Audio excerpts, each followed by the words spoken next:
forward. Hello everyone, you're very welcome to the University of Warwick Medical Education. It's a postgraduate certificate, postgraduate diploma and Master of Science webinar and information briefing today. I'm so glad to have so many participants join us today, so you're very, very welcome. The running order for today will be, we'll start with a fireside chat, which is essentially our Head of Academic Affairs will be discussing with Professor Mari Andrades, who is one of our experts in medical education and one of the tutors on the programme, all about the programme and I suppose the new advances and professionalism in medical education globally. So we will be having a nice open discussion about that, and they will be joined by the programme manager, who is Jane Igo. And then we will be giving a whole presentation or an overview from Diarmuid again, Head of Academic Affairs, on the curriculum structure, the pricing, the timing, the amount of hours and commitment, and all the kind of frequently asked questions will be covered in that programmatic overview. And then for the last 15 to 20 minutes, we'll be opening to Q&A, and we'll be reading out a lot of the very pertinent questions that are repeated. But as I said previously, if you do have any questions in the interim that you'd like to ask, you're very welcome to do so, and you can do so on the chat button, which is the middle button in the center of your screen underneath. So you're very welcome, and I'll hand it over to you, Diarmuid. Brilliant. Thanks so much, Rebecca. So as Rebecca said, I lead the academic affairs function in IHEED, and we run the programme with the University of Warwick. Delighted to be here today. My role in the programme is very much oversight of programme management, supports to learners, making sure that the faculty have everything they need, and all of the accreditation with the University of Warwick and local accreditation in international markets. So working with, say, the Malaysian Medical Association or the Dubai Health Authority for recognition of the programme. So I'm joined today by Professor Mari Andrades. Mari, do you want to introduce yourself to the group? Yeah, sure. So welcome everyone. It's a pleasure to be here and be talking to you all. I am Professor Mari Andrades. I'm a family physician by profession.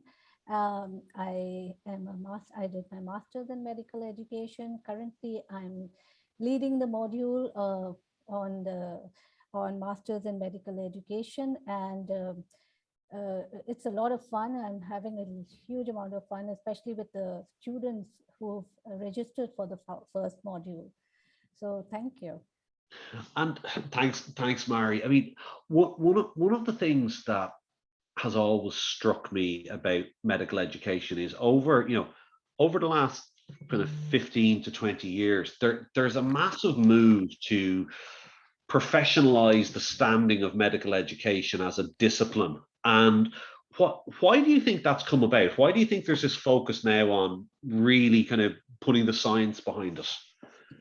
I think one of the main reasons is because of patient safety and the fact that we need to be cognizant with what is happening in the world and delivering to our patients. The public accountability has become much more enforced and visible now, and people are asking and questioning the medical profession now or the healthcare profession as to why things are happening the way they are and why, and there should be a change. And I remember when I was a medical student, it was an apprenticeship model, and the concept of medical education was not there. It's in Pakistan only in the last, say, about 12 years that medical education has actually become recognized as a specialty in its own right. And now the certifying body of this country has mandated that every medical college should have a medical education department in order to guide its curriculum and its assessments and its formation and the ethos and principles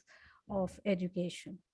Yeah, and I think you can see immediately within academia why that is so important, but even within within residency programs, within clinical teaching scenarios, I mean, one of the other things I've seen is the need for people to recognize what they're doing within the context of education theory and let that inform how their personal development is enhanced.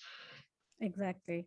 I think before what we used to do was very instinctive, and again it was looking at our seniors and deciding what came next. But now with evidence-based medicine and with the fact that we know there are principles behind things, people are using their judgment based on what they've done in order to bring about change in medical education and healthcare profession.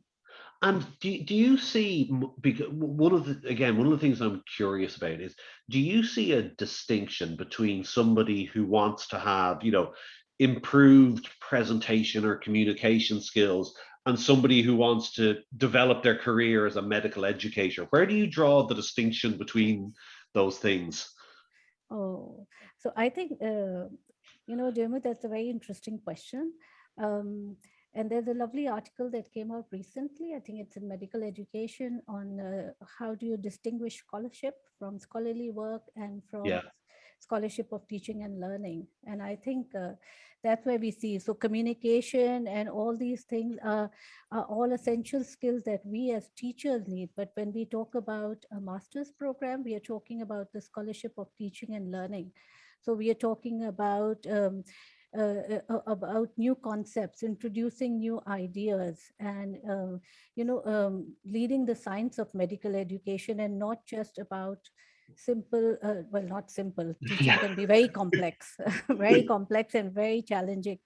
But it's not just about delivering, but also about uh, uh, uh, producing new ways of doing things.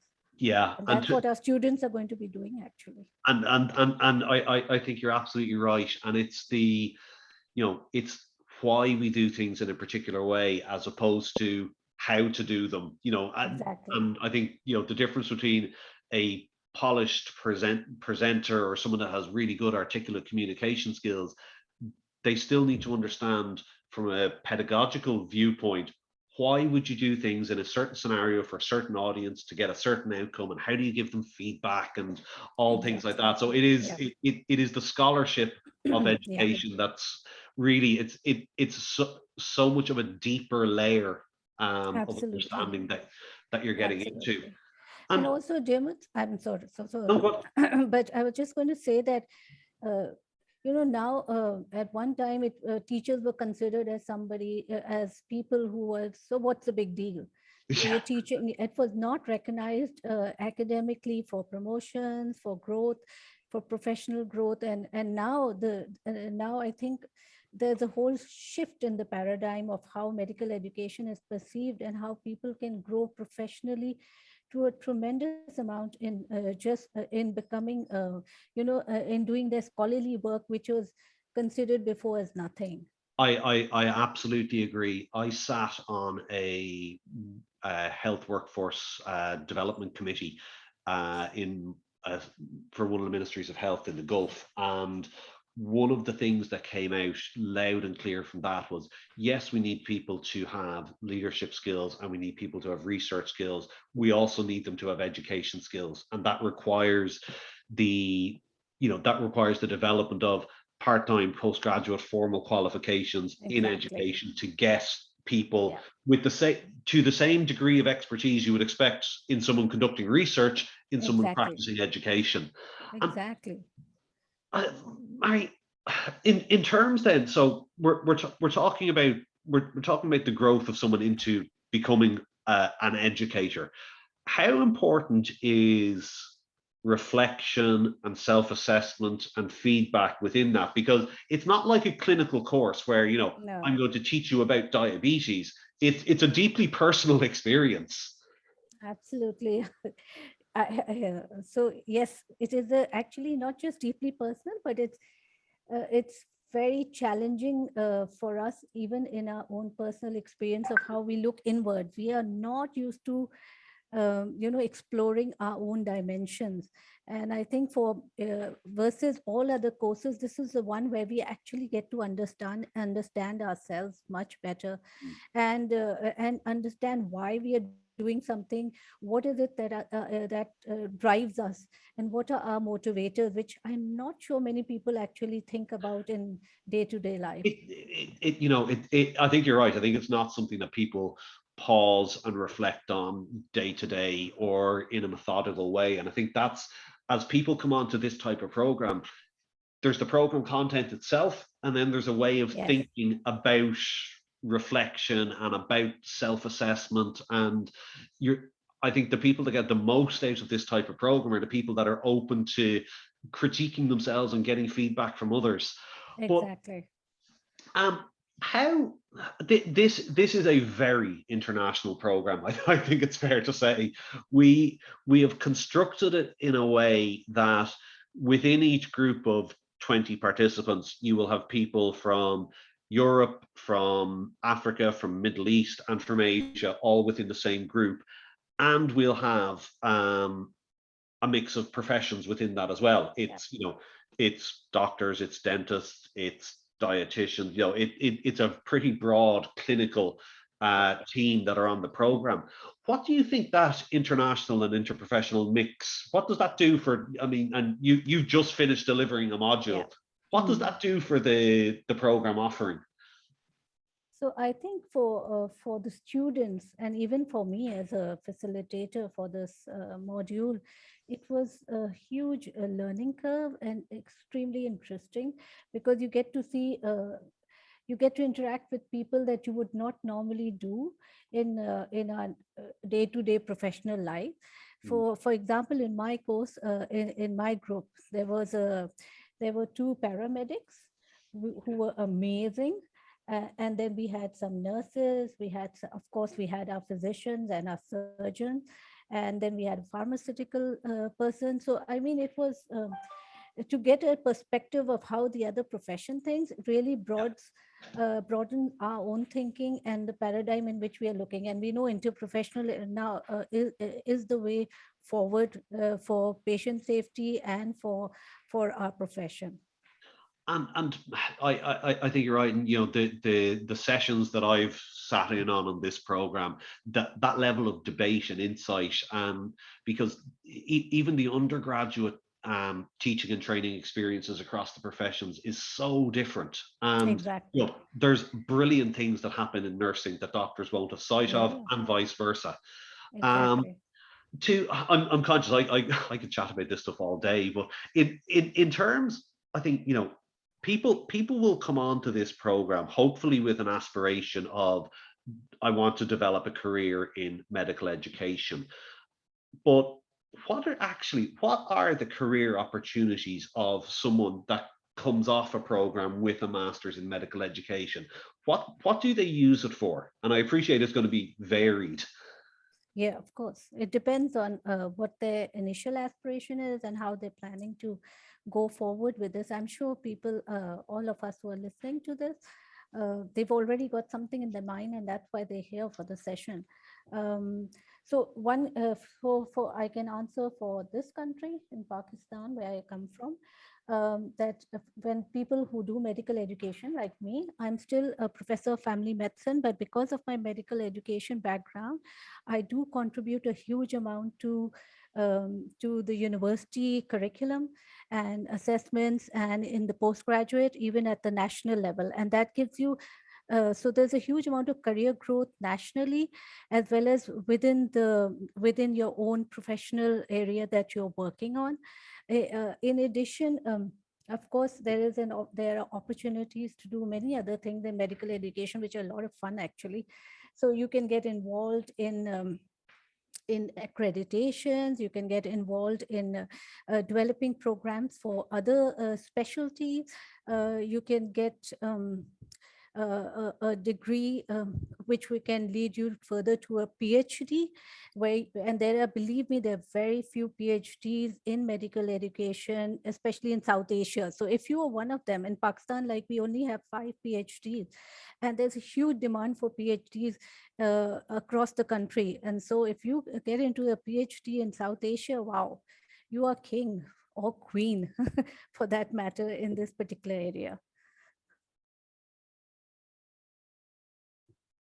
I think Diarmuid's actually frozen there. Apologies, yeah, I think so. Mary. Something happened. Yeah, I'm wondering where Diarmuid went.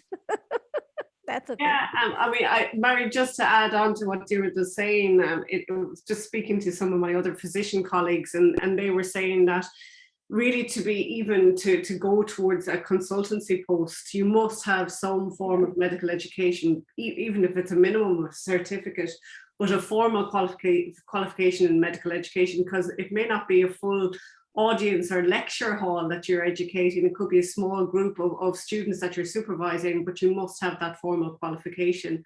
Do you agree with that? And that's something you're seeing globally? So I think, yeah, exactly. For those who are doing medical education, whether certificate, but particularly with the masters, they are going to be training of trainer. They're going to be the trainers for other trainers. So we are not just talking about training students, but we are talking about training faculty and training policymakers, not training, but providing direction to policymakers on where the curriculum should go nationally as well as at times internationally. Super. And I suppose there was one when we first were launching this program, Mary, I had it, I think, incorrectly in my head that medical education would be very much for secondary care. And it would be then for those who are looking to go into very serious academia. But actually, Val said to me, with the GP training schemes these days, and when you're training to be a family physician, actually there's a huge need for formal medical education qualifications in primary care also. And that's not something I really took into account. So primary care, it is necessary very much if you're supervising younger students that you have a formal qualification as well. Would you agree with that?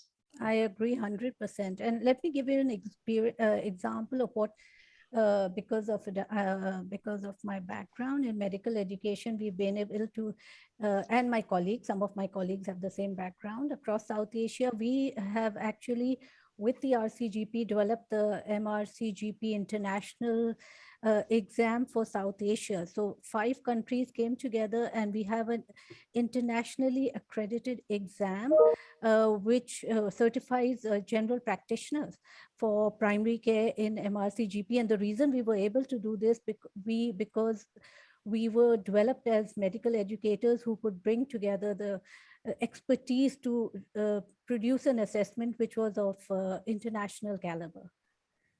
Excellent, excellent. It's just primary care was one I didn't realize that a formal qualification was so important, and it's really good to know. Sorry, my internet went there. No, and good to have you back. I've been listening in there for the last few minutes. You're absolutely right. You associate medical education sometimes wrongly with being the domain of academia or hospital-based training, but it's so much broader. And in fact, many of the people that are currently on the program are in primary care settings, and it is a vital part of it. Right, brilliant. Will we move on to the next section? Yeah, just before we go on for Jim to present the overview of the program, if you don't mind, everyone, I'm just going to run a very quick poll. It is just to kind of get a feeling or to ascertain your reason for or your motivations for participating in the webinar today. And also so we can give you correct and very tailored information post-event to make sure that you're well looked after. We usually do have a very good participation rate on the polls, around 70% or so. So hopefully you'll be the same. It's really important for us because it helps us understand your motivations and make sure that we look after you correctly after this webinar, and make sure that we follow up with you correctly as well. So we'll have an entry poll now, and then I'll have an exit poll just before our Q&A or around our Q&A session. So thank you for participating. It'll only be another minute or so, and then we'll go on to the programmatic overview. Now.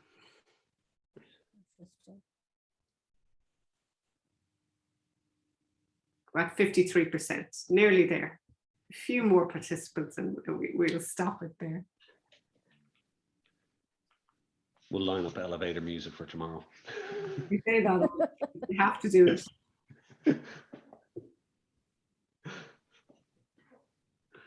Brilliant. So what I'm going to spend the next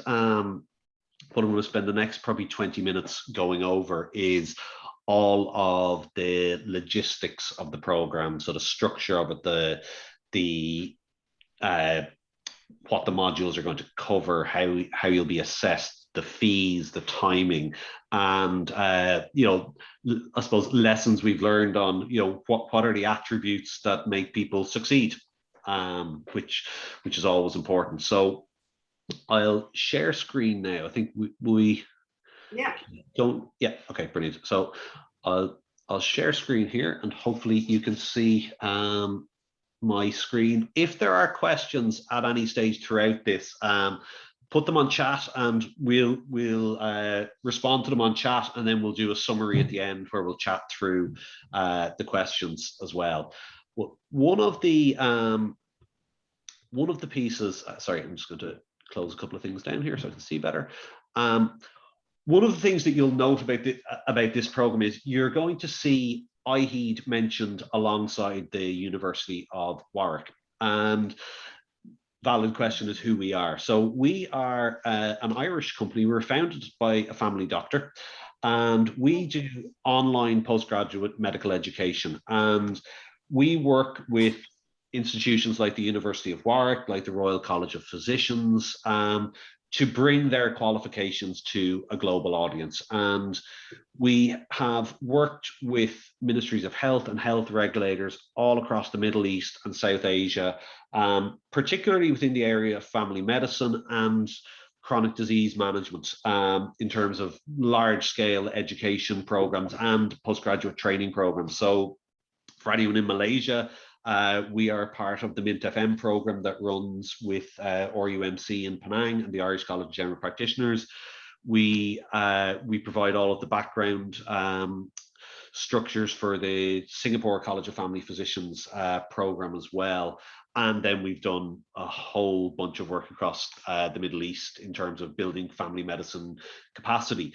Across all of our programs, across everything from short CPD offerings to master's programs to the postgraduate training programs, we've had over 400,000 course completions. So we are, I suppose, what we bring with the universities is a huge amount of experience and competence in delivering medical education online, which for our own medical education program is it's really interesting to see how we do it to ourselves.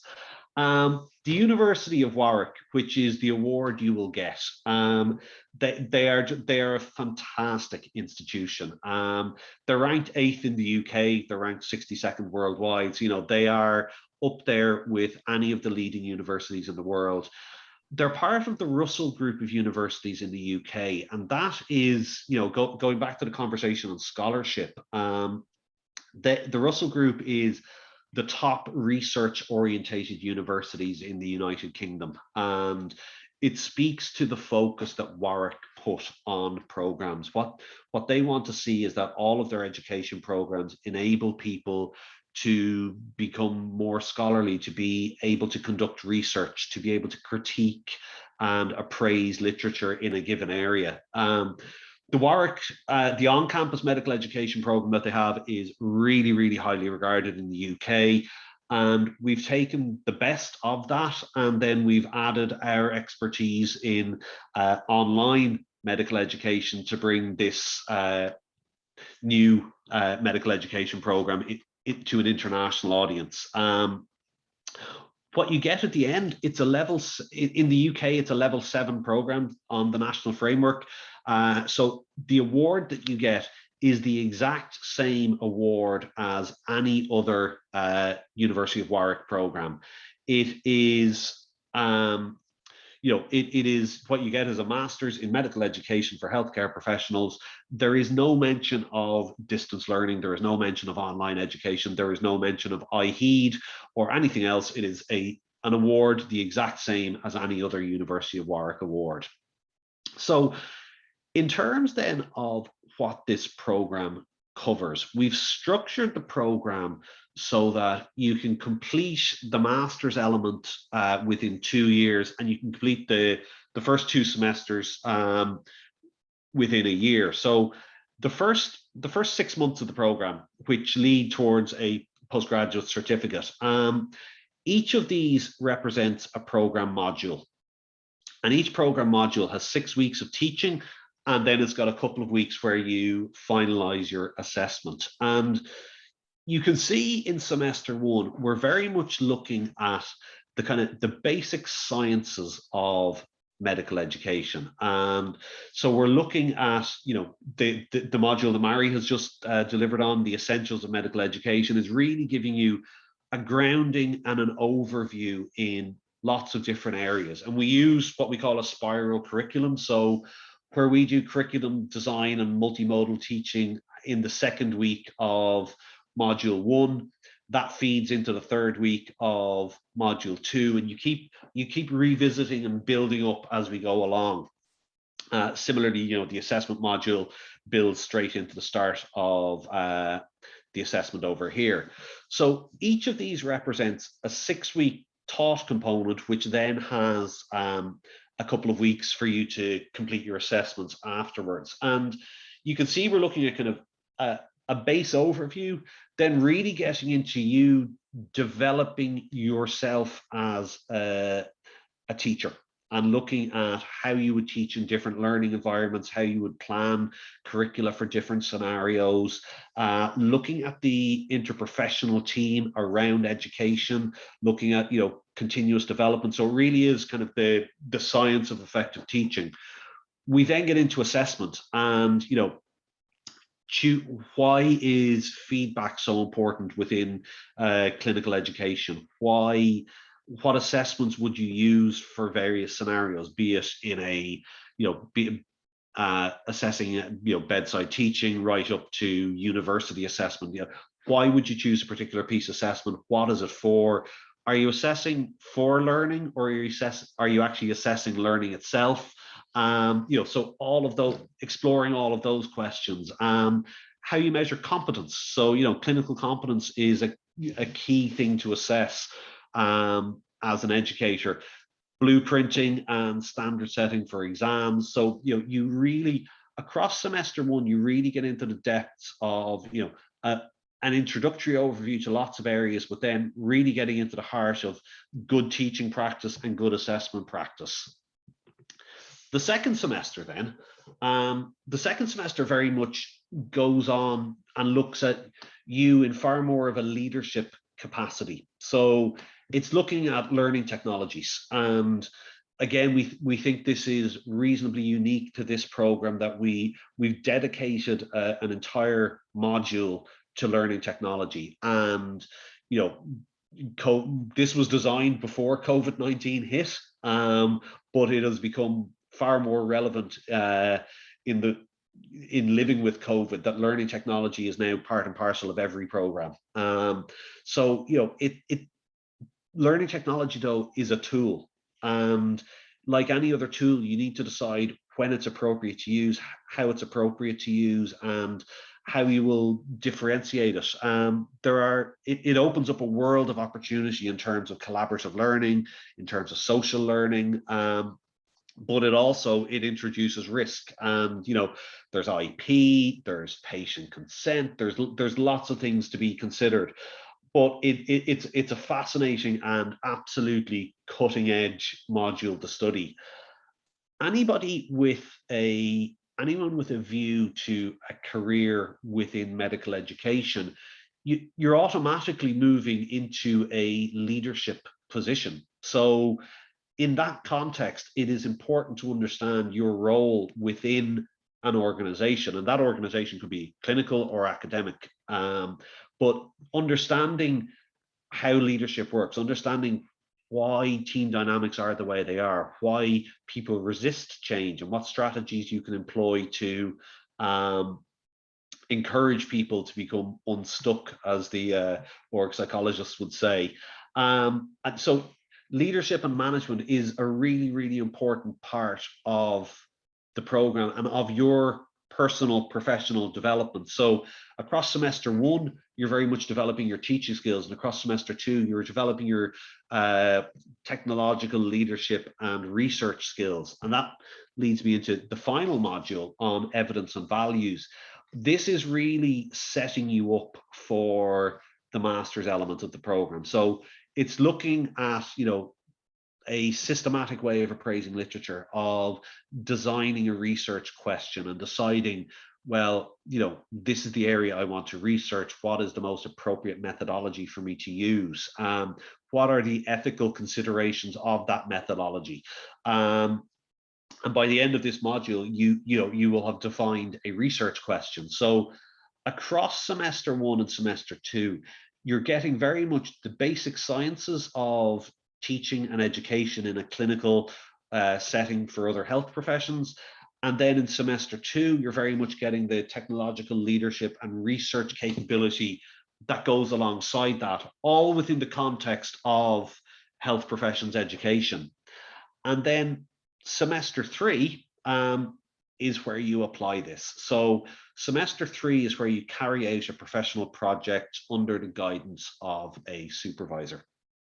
And that will follow, the initial part of this will follow a similar research journey to any other discipline. So if you were doing a professional project in cardiovascular disease or in public health, it would be a similar journey of, I'm going to decide on my idea, I'm going to review the literature around it, I will decide what the most appropriate methodology is, I'll write up a proposal that will get ethics approval, and then I'll go and, I will have my data collection period and my analysis, and then I'll write up the manuscript. And so in terms of transferable skills, I hope that what you'll see across the program is all of semester 2 is basically, and semester 3 is giving you massively transferable skills.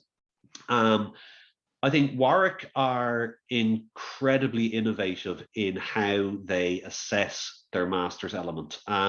So instead of a 15,000 word thesis that sits lonely on a shelf, they ask you to do a 4,000 word journal article and a conference poster presentation, so that by the end of your master's program, you will hopefully have something of utility that you can actually go and seek to get published or present at a conference. So, I think that is incredibly innovative of the university, and you get something tangible at the end. So in terms of actually what does the program look and feel like? So the program will start in November, and we'll start with an induction week where we will make sure you are comfortable with everything from the program regulations to how to use the online learning environment, to who your colleagues and peers are, what supports are available, and really before you actually start into the program proper, you're really comfortable with everything you need to know. We then have a weekly group workshop, and so at the start of each week you come together with your group of 20 and your tutor, and you discuss whatever that week's topic is. So if it is change management in the leadership module, or if it is blueprinting in the assessment module, you're discussing how you would apply this. And within your group of 20, you'll be put into breakout rooms of 3 or 4 people. So it leads to very applied debate and conversation as to how you will implement what you're learning about. And it really is the entire focus of the program is not do you know about the theories and frameworks underpinning clinical education, but can you apply them in your own personal setting? So to understand what those theories and frameworks are and what the different constructs you'll be looking at, each week has its own topic, and then there's the most amazing online learning environment that gives you all of the content you need to study for those topics. It is, and I'll show you some screenshots of it here. It's really practical and applied. It is not flat text. It is highly visual. It's very interactive. There's lots, as you would expect, there's lots of reflective points and reflective prompts built into the content. There's lots of interactive video, and all of this leads to a very immersive learning environment that really doesn't feel like you're kind of laboring through PDFs of work. It's a very, very pleasant learning environment. So you engage with that content at your own pace whenever you want during the week. You will also interact on a discussion forum or in separate conversation with your small working group of 4 or 5 learners. So, you'll discuss how you're applying this, what could work in your setting. And this is where the interprofessional and international piece really comes to the fore, that you'll all be bringing very different perspectives to this. And the assessments then, you will actually build, so there's no examinations in this program.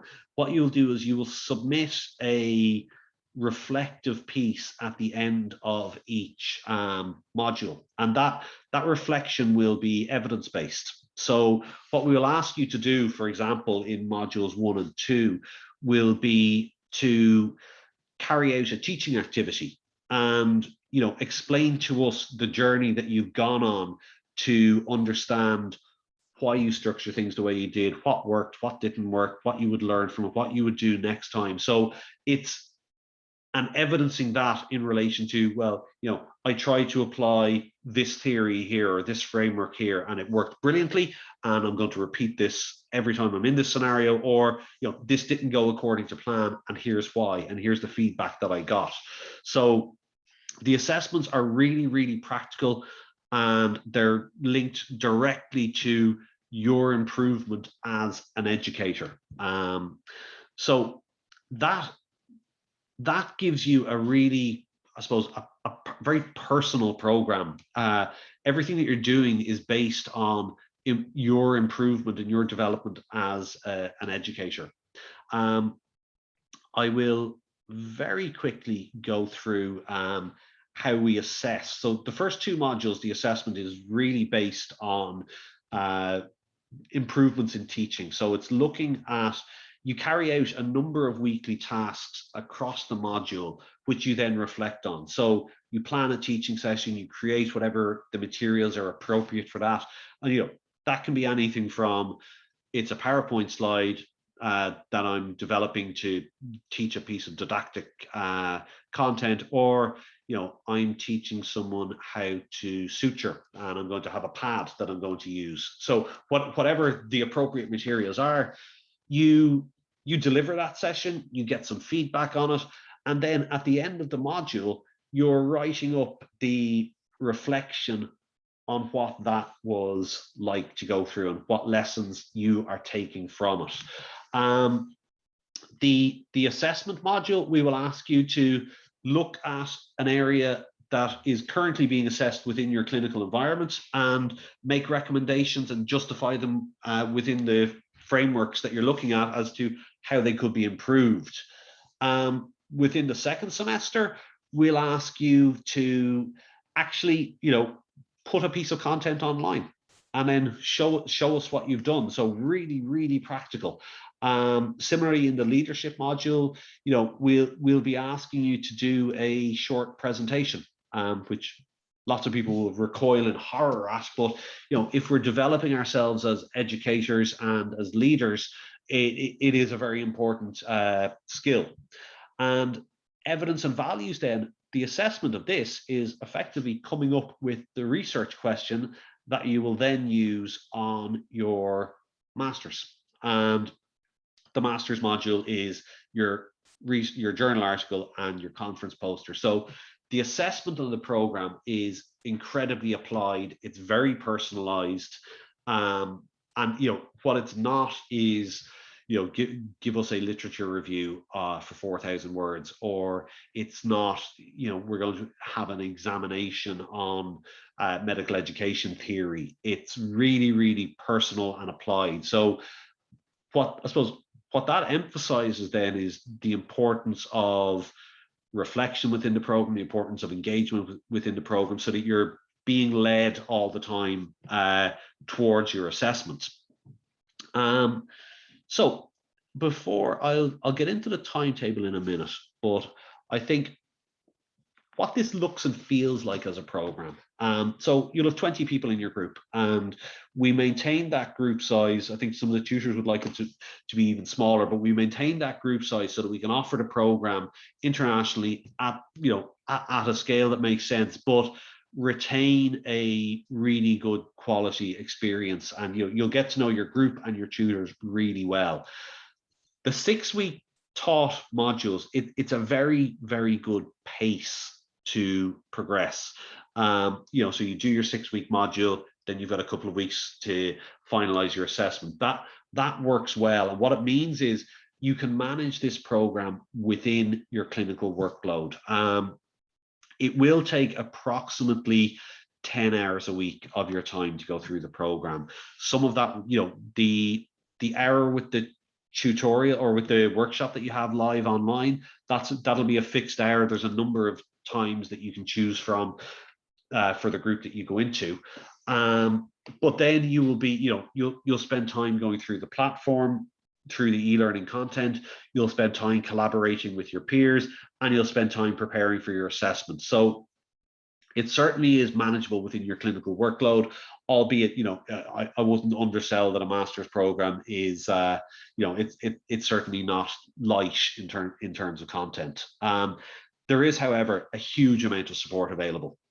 There is an entire program management team that are dedicated to assisting you and making sure that you have everything you need to succeed.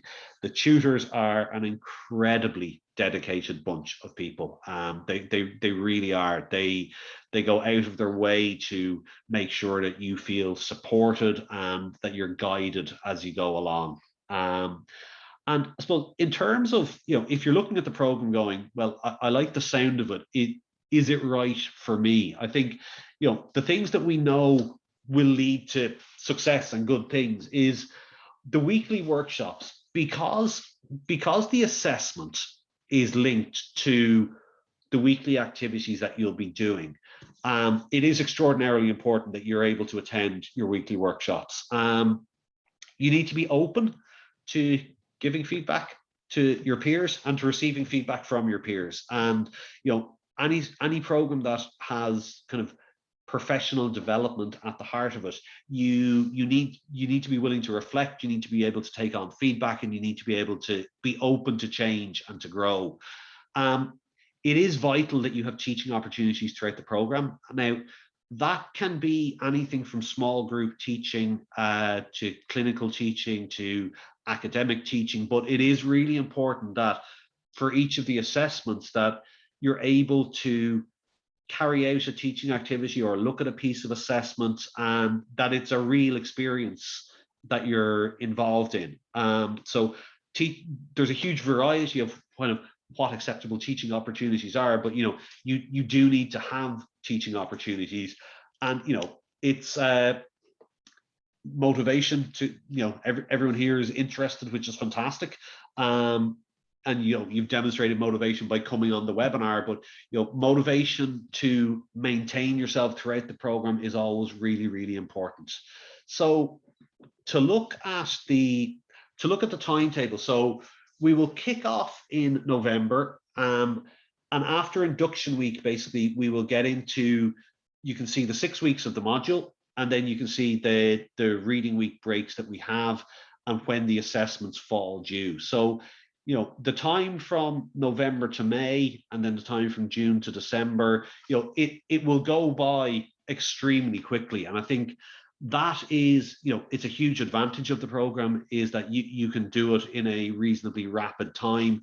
It obviously, you know, the quid pro quo of that is, you know, there is an intensity to it that we wouldn't want to underestimate. So the attendance at your weekly workshop on the Fridays is really, really important, and the ongoing dialogue with your peers is really, really important.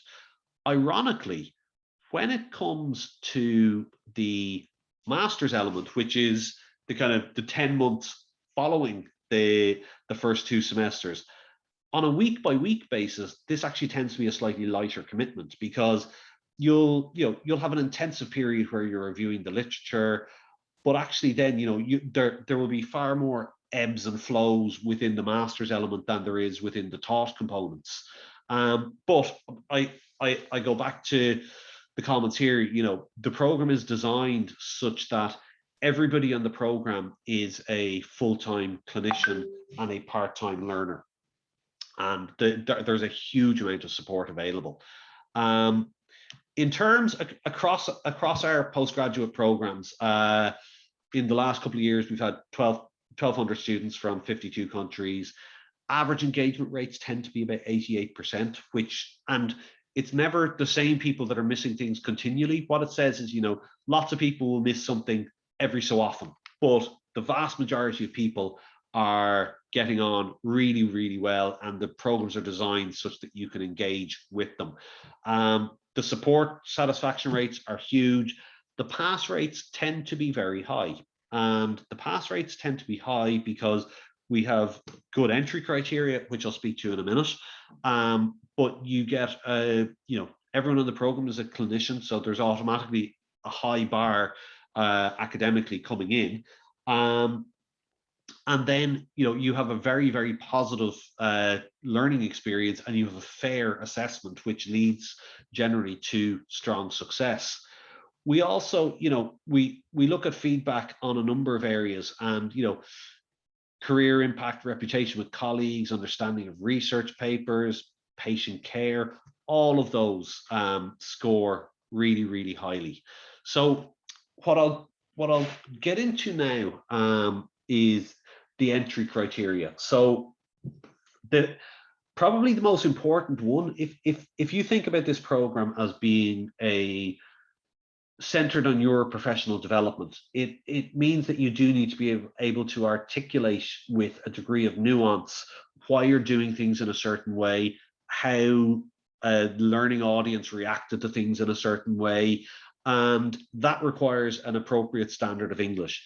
We don't use an IELTS or a Cambridge formal proficiency test, but we do ask you to give us a pretty comprehensive 500-word statement, and you will be speaking to the education advisors on the IHEED team as you come on board.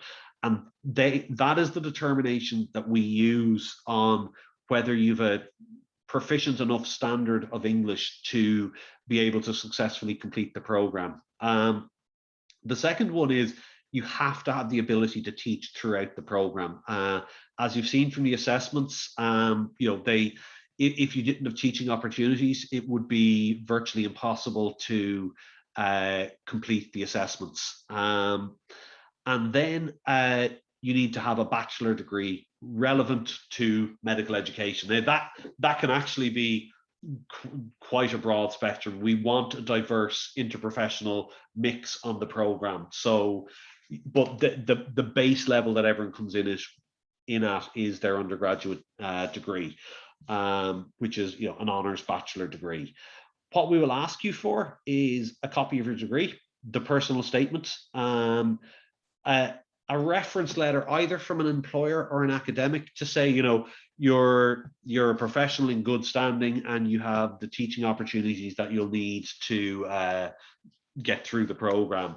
And then we'll ask you for photo ID. Apologies, this says a June start in here, should say a November start. So, the program has limited spaces. We enroll in groups of 20. And therefore, that automatically limits the amount of space available in the program. So if the last program that we ran in June was oversubscribed, there's huge level of interest in the upcoming program for November. So if you are interested, our advice is to apply early.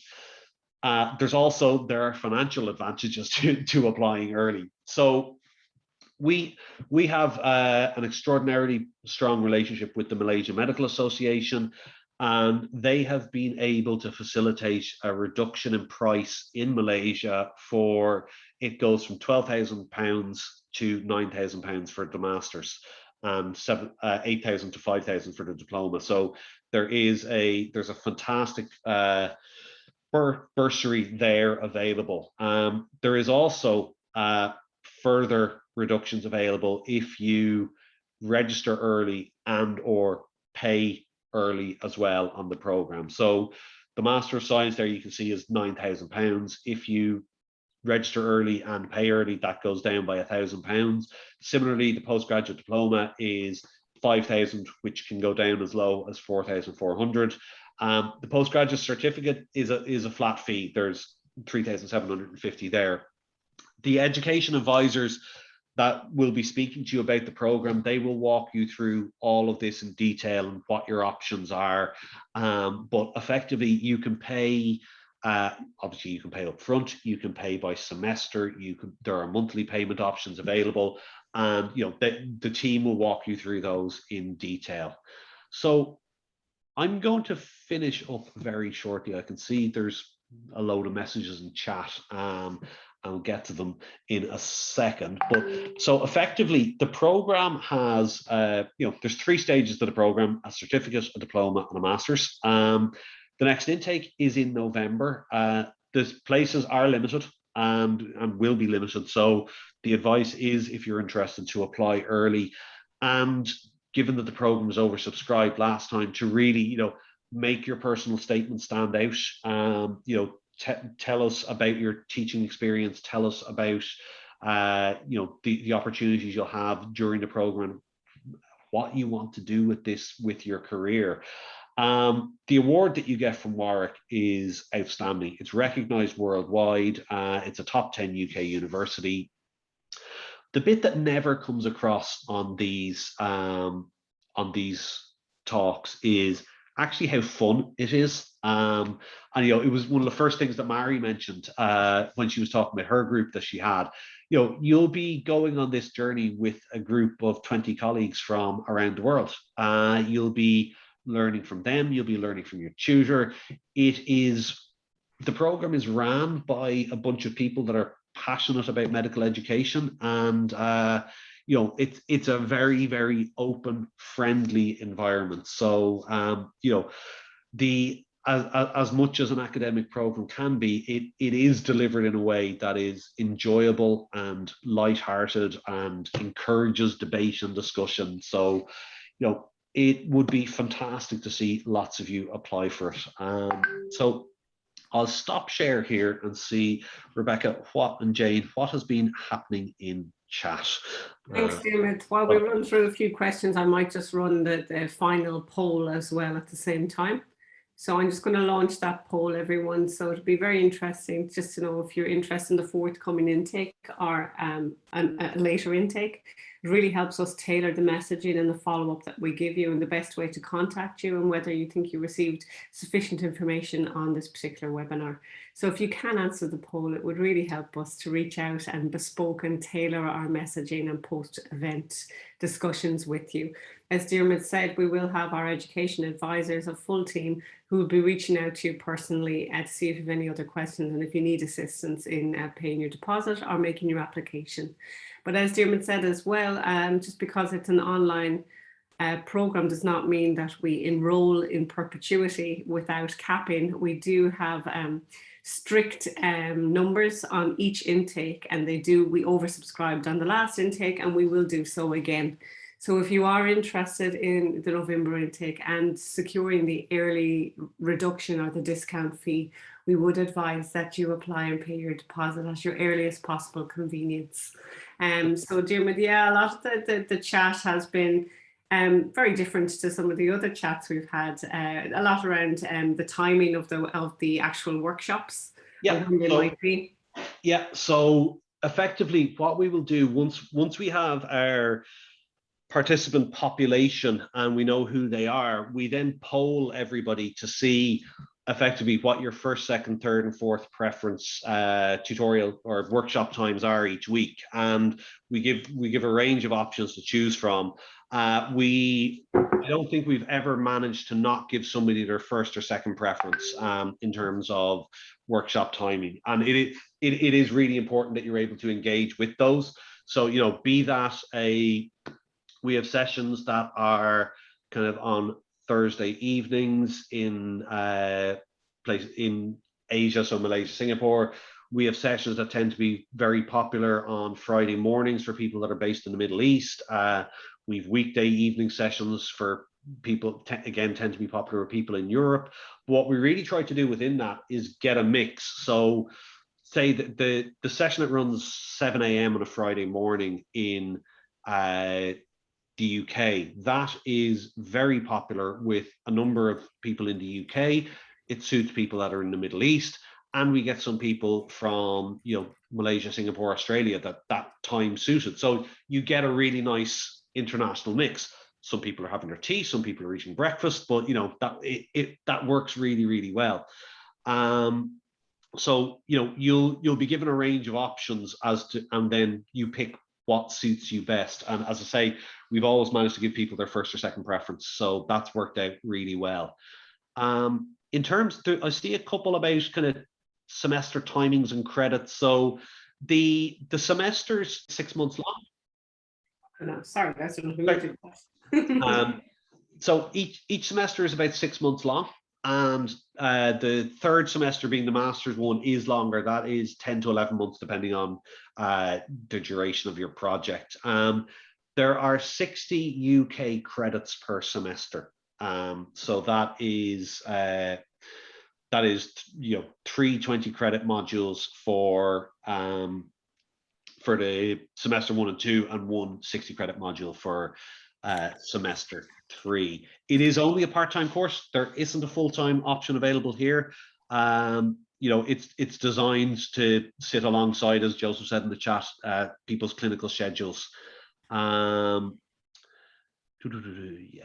what else is on chat here? The workshops are synchronous. The weekly workshops are live, and you know, it's one of the reasons that we have them on the program. And you know, some online programs don't have these, and it makes the program more efficient financially to run, I'm sure, but it's actually, you know, there's a huge value to coming together as a group, to exploring conversations as a group. There's a sense of camaraderie that you just can't get without that type of interaction. And, you know, a year on a program or 22 months on a program is a long time. And, you know, it is really important that you feel that you're on the same journey with people who can support you and you can support them. So, you know, it is really important that you're able to attend those sessions. You know, they are all recorded. They are all available to watch afterwards if you want. And, you know, you will rarely get 100% attendance on a tutorial, but what you will get is you'll get, you know, Ian may miss a tutorial session one week, I might miss one another week. We get very worried if I was to miss 2 or 3 of the 6 workshops within a module. So, you know, it has flexibility built into it. It has lots of support built into it, but your commitment is equally important as well. Right, what else is here that I have not dealt with? Actually, I think, Rebecca, is there stuff? Yeah, I think that's more or less it, Dermot. I think it's worth reiteration again what you said about the kind of personal attributes. And so many of us have been used to education that you just digest information, and you know, it's essentially rote learning. So if you have a good memory, you get by and you will do well. But just to reiterate that this program is very much about thinking for yourself, self-reflection, and motivation, and working in groups and problem solving, a lot of formative exercises. So just to be very clear, there is a lot of personal input and time that is required to succeed on this program. No, absolutely. That said, the degree of growth and reward that you get from that is directly proportionate to what you put into it. And it is an incredibly rewarding journey. And to Mari's point at the start, you know, this is something that it is becoming normalized as an expectation that those that are responsible for teaching and learning and mentoring others have a formal qualification and know and are comfortable with the scientific underpinnings that, you know, is evidence-based practice.